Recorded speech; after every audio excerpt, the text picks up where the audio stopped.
Welcome to the Secret Underground Laboratory Recovery and Salvage, where rude mechanicals do magic.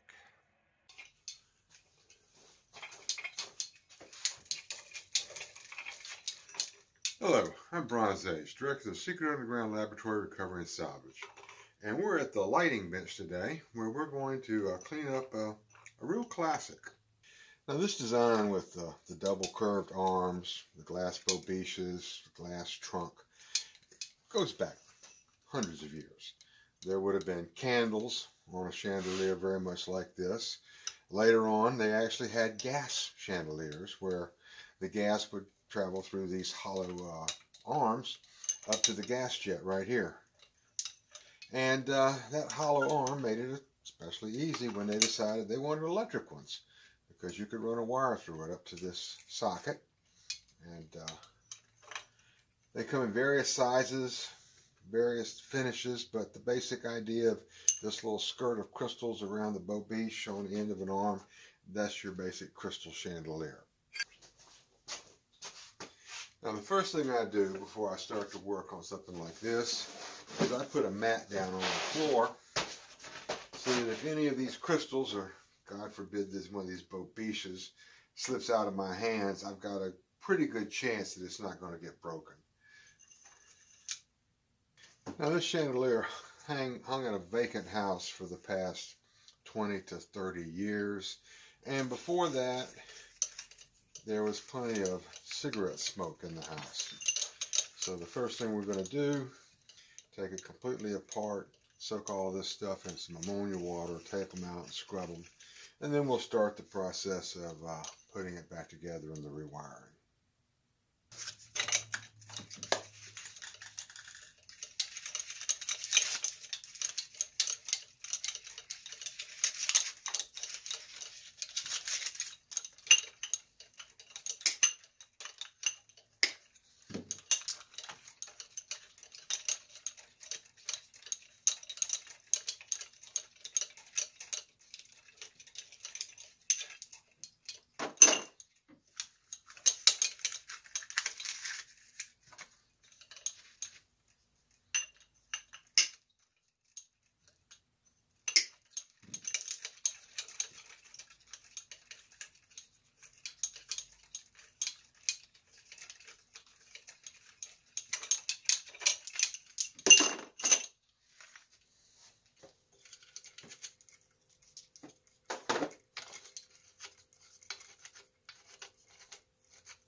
Now I'm going to take all the glass pieces to the sink, wash off the worst of this dust, and then it'll all soak in a weak ammonia water overnight, which will remove any cigarette soot, any kind of kitchen grease or whatever else might have coated these, in the past 60 or 70 years.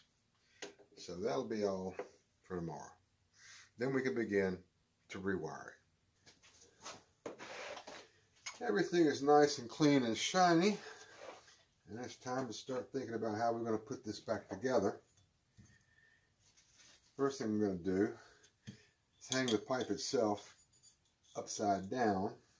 There's going to be all the work on the bottom side here for the wires. And not much room when it's like that. And I don't want to work with it hanging up in the air. I've got a hole drilled in this block. And that's going to hold this relatively stable while I put the arms on. Sometimes it's easier when you're rewiring them to actually install the arm first. When I put the nut on here, I apply a little bit of this blue thread lock. I don't use lock washers and that sort of thing on chandeliers and lights because I have found they're not really that effective. This hardware is fairly lightweight. The threads are small. And if you tighten it too much, they'll either distort or just simply break. And then you can't get them tight at all. But the thread lock lets me tighten it moderately and know that it's going to stay tight even though someone's changing light bulbs or moving it around, ordinary stuff like that. Now the wires usually go straight through because the insides of these things are so smooth.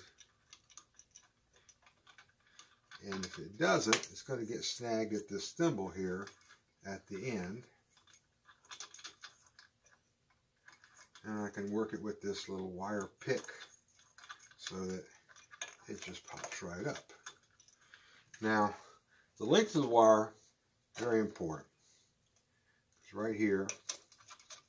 It's our socket. This is an adjustable socket at full length. And I cut the wire off right at the top of the socket. It gives me plenty to trim it back and tin it. And then that leaves this piece here. Now, it's only got to go all the way across to here in order to be able to connect all the other wires. But it's much easier if I add a little bit because the length of wire you need is always just a little bit more than you need. And we'll take a look at that. You see, that's actually 22 inches of wire for what is a 6-inch arm. It's very deceptive how much wire goes into a chandelier. Now, if this were a brass or other metal type of chandelier, it really wouldn't matter which step I take next. I've got to put the trunk together. I've got to make the connection underneath here. There'll be more glass going on the bottom. Put the sockets on it and bobiches. Problem is, the bobiches are loose. So when I put this on here and put the socket on it, that's got to be the last time I need to turn this thing upside down. So what I'm going to end up doing is going ahead and assembling the glass on the trunk and then running the wire, which then I can turn it over and make the connection. Now all the hardware on here is nickel plated, and some of it was looking pretty ratty, so we're going back with new stuff. And that starts off with this little piece here called a neck. In this case, it just serves as a spacer, no other reason. Then a nickel-plated check ring goes down, and I'm putting a rubber washer inside of it so that this piece of glass will have a little bit of a cushion. On top of that goes what is called a dished washer, and it holds this little cup in place. Another nickel-plated check ring, which will keep this bowl centered. And then this bowl has a lid that goes down just like that. Another check ring and a piece of rubber. Another cup. In this case, we've got a little plastic piece that serves the purpose of the dishwasher. Then another check ring and a bowl. And you'll notice the bowl and the bobiche look very similar, but the bobiche has a much larger hole, and you don't want to get that confused when you're putting it together. Next, another piece of rubber another check ring, and we start fastening it all down. Now we could use the regular steel nut here, and it really wouldn't make much difference because nobody's going to see it. But the one person that you know is going to see it is your customer. And so using some nice, pretty hardware really makes a difference in the way they feel about spending all that money paying you to fix their chandelier. Now this nut here is going to hold all the glass tight on the pipe, and it can't hold it too tight because it's glass, and glass would just break. But I put the blue thread sealer on there, and I take the pliers and tighten it down snug, because what I'm really doing is just squeezing those rubber washers that I've put on there, and they'll keep it nice and tight where it won't rattle or clink. But then we get a smaller nickel-plated nut that goes on here, and its job is to make sure that it locks down the loop, which is another new piece, also nickel-plated. I can hold that down. A little squeeze with the pliers, and now I can turn it upside down and make the connections. Now I feed the trunk wire down through the pipe. This block I have clamped to the bench. It's actually a fixture. It's got a hole which will hold the regular lamp pipe in a slot so that the loop can go down in there. And I can hold this piece fairly secure with it upside down without having to hang it from the glass arms.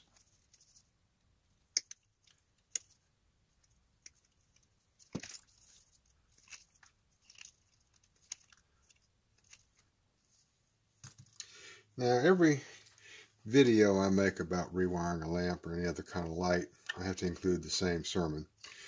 Wire that is sold in the United States, particularly, which is 2 strands glued together the way it's made, always comes with one side, the insulation is smooth to the touch, and the other side is got ridges.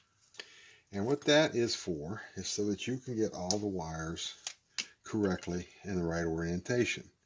Now I like to take, especially when I've got this many wires, I have had like 12-arm chandeliers and stuff like that, but all the smooth wires I will mark with the Sharpie just so I can see instead of having to feel every one of them, because you can't see the ridges. And you make sure that you get it on the smooth side.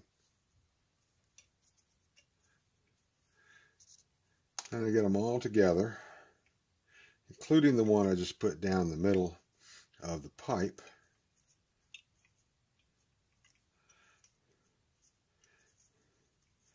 Give them a good twist all the way tight like this. And then just a little more with the pliers, because I want all this wire to be really in tight contact with each other.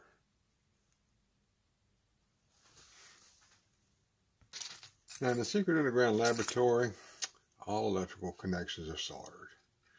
Do not depend on wire nuts. Do not depend on any of the little crimping type connectors. And certainly don't depend on twisting the wires together and then wrapping them in tape. Enough solder to make sure that it is soaked through all the way through, and every wire in there has good contact with every other wire. Now after I check it to make sure there's no sharp points or pieces sticking out, I cover each connection with a piece of shrink tubing, which, as the name implies, shrinks when you apply heat to it. And a piece of lab overkill, wrap a little small piece over the end of it, which doubles the protection, and hit it with the torch one more time. Now the bottom parts. It's just a chrome-plated shell covering up the wire connections.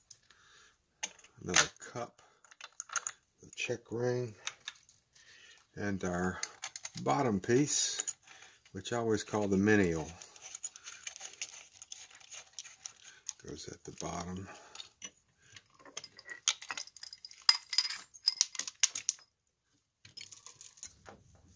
Now, one more part of the sermon is lamp wire comes in strands. There's probably 8, 9, maybe 10 in each of these 18 gauge wires, and the purpose of that is to make the wire flexible so that you can bend it and then straighten it out, and it'll be less likely to break than if it was one single wire. The problem comes when you have to put them under a screw terminal or a socket. It is a violation of the National Electrical Code to put stranded wires under any kind of a screw terminal. So to solve that problem, what we do is we take those stranded wires and we add solder to it so that it is now one wire. And when we tighten it down, the wires won't splay out and squirt out from underneath the screw, and they will stay tight. A loose electrical connection is one that gets hot. One that gets hot is one that corrodes. And that just leads to all kinds of bad things all the way around. The next piece is the bobiche. The bobiche is just a small dish which was intended to catch candle wax. Although we don't have candles in our chandeliers anymore, everybody likes them because they're kind of pretty. And they give you a place to hang all these crystals. Now, comes a point where the ridges and the smooth sides of the wires make a difference again. The sockets have a brass colored screw and a silver colored screw. And that's important because once we get this socket back down on here, I've got a little blue goop on there. The smooth wire goes to the brass colored screw. I always wrap it around clockwise so that when I tighten the screw down, it pulls the wire underneath it. Turn this around a little bit, get to this side.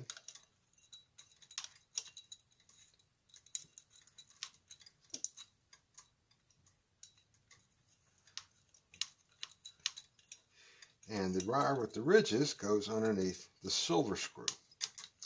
And the purpose for this is this silver screw goes to the shell. And the other one goes to the center terminal, which of course comes from the light switch. And what this does is that it ensures that if you go to change a light bulb in the dark, and there's not actually a light bulb in the socket, if you touch the shell, you will not get shocked. You would have to actually stick your finger all the way down in there and then the light be turned on at the same time. How often that actually happens, I can't say. But that is some sort of a problem common throughout the world, and that's the way the United States dealt with it.